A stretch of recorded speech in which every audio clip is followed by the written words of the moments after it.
Let's join Charles Eruka for sports news. Well, thanks, Bimbo. Welcome to Sports News. World number 2 Novak Djokovic has won the first set of the ATP World Tour Finals taking place at the O2 Arena in London. The Serb had a brilliant start, winning the first 3 points in the game using good defense play to outplay Rafael Nadal. The second set is being played and Djokovic looks good to win it as he leads his opponent 3-2. And now to football, and South Africa-based James Okwosa is the only foreign-based player to arrive in the Super Eagles camp in Calabar today. The home-based Eagles are already in camp, waiting to team up with their foreign counterparts as Nigeria prepares for the 2014 World Cup qualifier against the Warrior Antelopes of Ethiopia. In other stories, the 2013 edition of the Nigerian Bankers Games has ended in Lagos with a grand finale held over the weekend. Medals and prizes were presented, with Sterling Bank crowned the overall champion.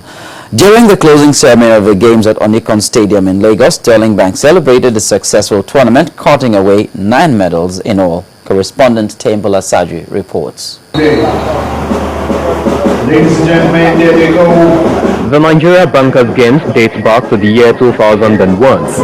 It's a glamorous sporting event comprising football, athletics and board games among bankers.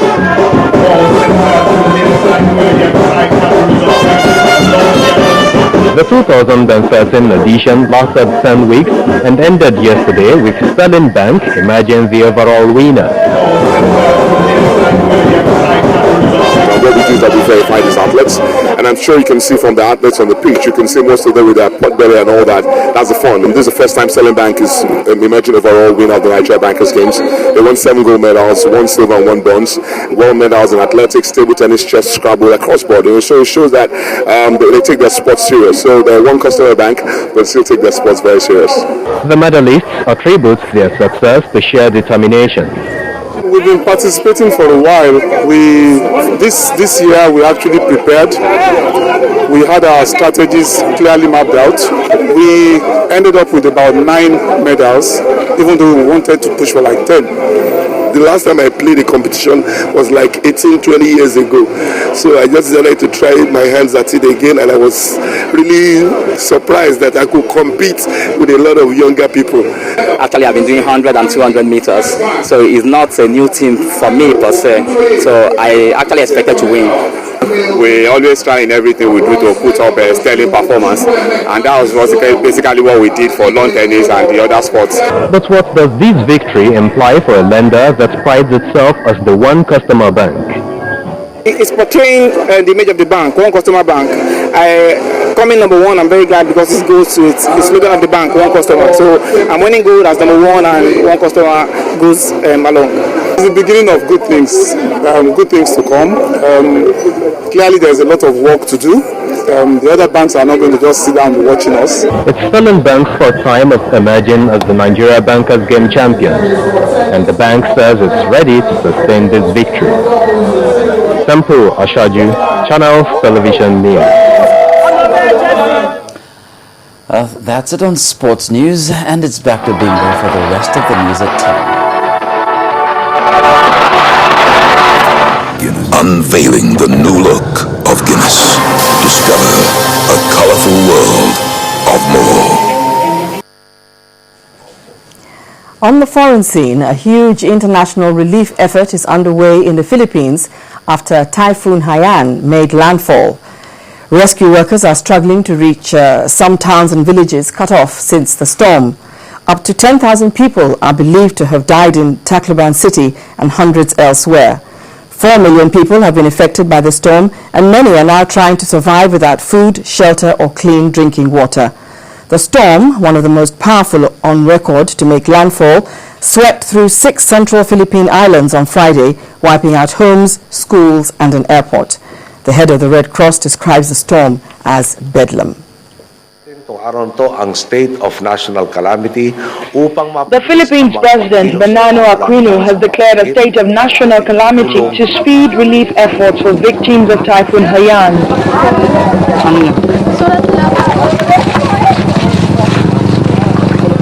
Some of the worst hit areas are Tacloban, late and Samar, where hundreds of thousands more people have been displaced after the storm, leaving more than 9 million people affected.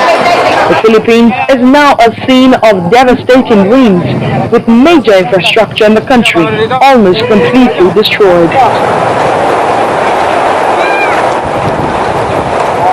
It is the strongest storm so far to make landfall and to hit the Philippines. Although calmer now in the Philippines, Haiyan is still on the move, hitting China and Vietnam.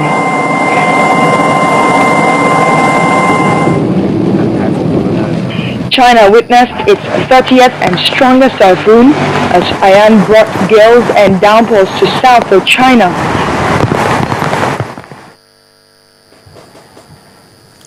Well, I'm sure that tennis lovers would like to know that at the ongoing ATP World Tour Finals, Novak Djokovic is leading Nadal 4-3 in the second set.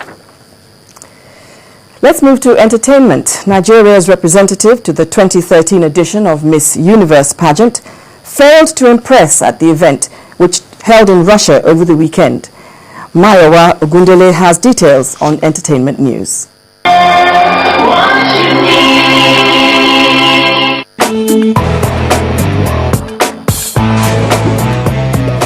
On entertainment news tonight, music lovers from all walks of life stepped out in style over the weekend to experience the second edition of the Butterscotch Evening.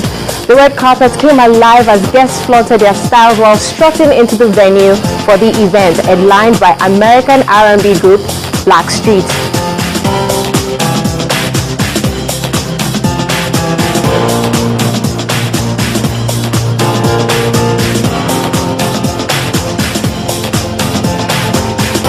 For more on the Butterscotch Evening, join Entertainment News 9 p.m. next Saturday.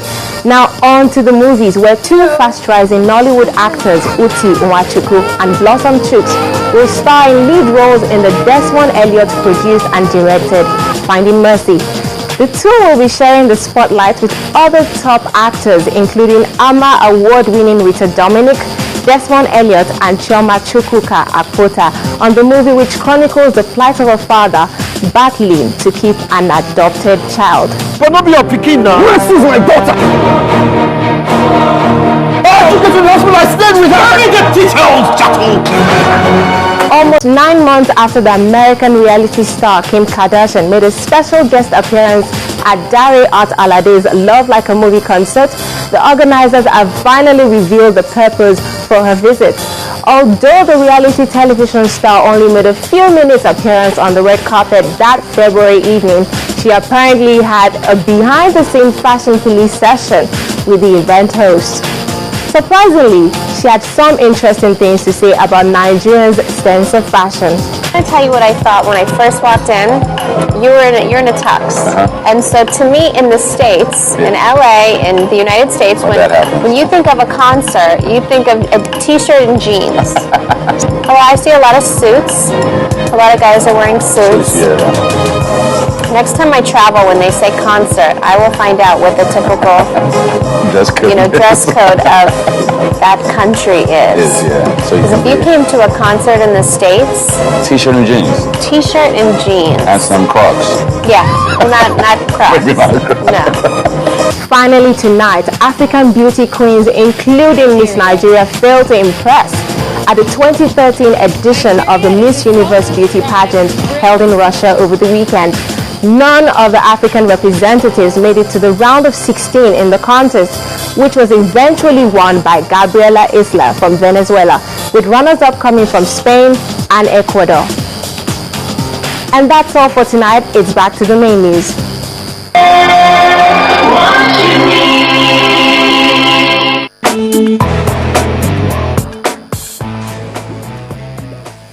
And the main news again.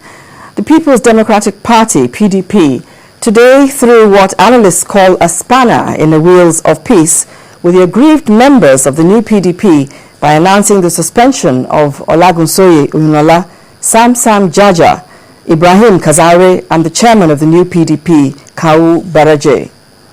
And on sports, at the ongoing ATP World Tour Finals, Novak Djokovic is leading Rafael Nadal 4-3 in the second set. And that's it on the news at 10 tonight. Thanks very much for watching. Good night.